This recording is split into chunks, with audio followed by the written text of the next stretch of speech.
পৃথিবীর দীর্ঘতম বালুকাময় সমুদ্র সৈকতের শহর কক্সবাজার।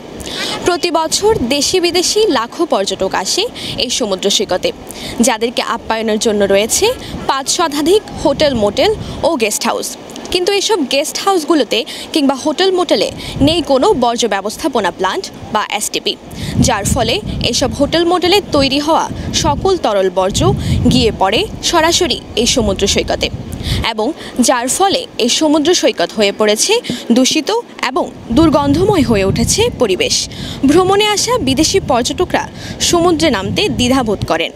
পর্যটন নগরী কক্সবাজারে গত কয়েক দশকে অপরিকল্পিতভাবে একের পর এক গড়ে ওঠে হোটেল, মোটেল ও রিসোর্ট, যার বেশিরভাগই সৈকতের কাছাকাছি।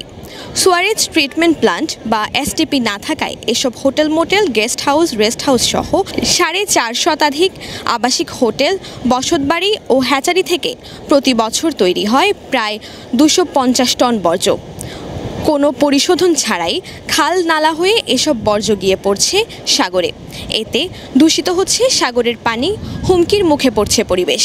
কক্সবাজার উন্নয়ন কর্তৃপক্ষের তথ্য বলছে, সুয়ারেজ ট্রিটমেন্ট প্ল্যান্ট আছে মাত্র ৬টি হোটেলে, আর কোনো আবাসিক হোটেলে নেই এসটিপি। এছাড়া শহরে নির্মিত কোনো আবাসিক ভবনেও নেই বর্জ্য ব্যবস্থাপনা, ফলে তাদের তৈরি বর্জ্য যাচ্ছে সাগরে, যা নিয়ে শঙ্কা প্রকাশ করেছে খোদ কক্সবাজার উন্নয়ন কর্তৃপক্ষ। হোটেল, মোটেল, গেস্ট হাউস মালিক সমিতির দাবি একটি সেন্ট্রাল সুয়ারেজ ট্রিটমেন্ট প্ল্যান্ট স্থাপন করা, যার জন্য তারা সংশ্লিষ্ট প্রশাসনের সহযোগিতা কামনা করেন। পরিবেশবিদরা বলছেন, এসটিপি না থাকায় এখানে মলমূত্র সব রাস্তায় এবং নালায় ছড়িয়ে পড়ছে, যার ফলে দুর্গন্ধের শহরে পরিণত হচ্ছে এই শহর। এভাবে চলতে থাকলে ভয়াবহ পরিবেশ দূষণ ও বাসযোগ্যতা হারাবে বিশ্বের দীর্ঘতম সমুদ্র সৈকত কক্সবাজার, যার ফলে পর্যটন খাত পড়বে ধ্বংসের মুখে।